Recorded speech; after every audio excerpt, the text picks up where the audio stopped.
حضرت مالک بن دینار فرماتے ہیں میں توبہ کرنے سے پہلے بہت بڑا شرابی تھا، میری 2 سال کی بیٹی تھی، میں شراب پینے لگتا تھا تو میری شراب گرا دیتی تھی، کہتی ابا میں تجھے گناہ نہیں کرنے دوں گی۔ 2 سال کی بیٹی، فرماتے میری بد نصیبی دیکھو میری بیٹی فوت ہو گئی۔ ایک رات میں خواب دیکھتا ہوں کہ دوزخ جنت کے فیصلے ہو رہے ہیں، قیامت قائم ہو گئی ہے، اس لیے دوزخ کا حکم آ گیا۔ میرے پیچھے ایک بڑا سا اژدہا، بڑا سا سانپ بھاگنے لگا، فرماتے میں دوڑتا جا رہا ہوں، ایک بزرگ نظر آئے، میں نے کہا مجھے بچانا، کہنے لگے بیٹا میں کمزور ہوں، میں نہیں بچا سکتا۔ کہتے ہیں مجھے میرا اشارہ کیا، کہنے لگے پہاڑ کی طرف جا شاید تو بچ جائے۔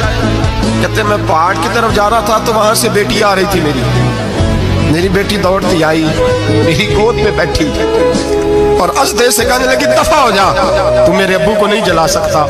کہتے ہیں وہ 2 سال کی بیٹی کی آواز سن کے وہ ازدہ بھاگ گیا، میری گود میں بیٹھ خواب دیکھنا، میری داڑھی سے کھیلنے لگی، کہنے لگی ابا میں تجھے منع کرتی ہوں نا شراب نہ پیا کر شراب۔ تو میں نے کہا بیٹے یہ کیا ہے سارا کچھ؟ کہا ابا جی یہ تیرے برے عمل ہے جو ازدہا بن۔ تو بزرگ کون تھے؟ کہنے لگے بیٹے ابا جی وہ آپ کا نیک عمل ہے پر وہ کمزور بڑا تھا، آپ کو بچا نہیں سکا۔ ابا جی بس کر دیں بس کر دیں، اب آپ برے کام نہ کریں، آپ توبہ کر لیں، جو پچھلے گناہ ہو گئے میں اللہ کی بارگاہ میں سفارش کروں گی، رب آپ کے معاف کر دے گا۔ مالک بن دینار فرماتے ہیں میری آنکھ کھلی تو میں پکی توبہ کر گیا۔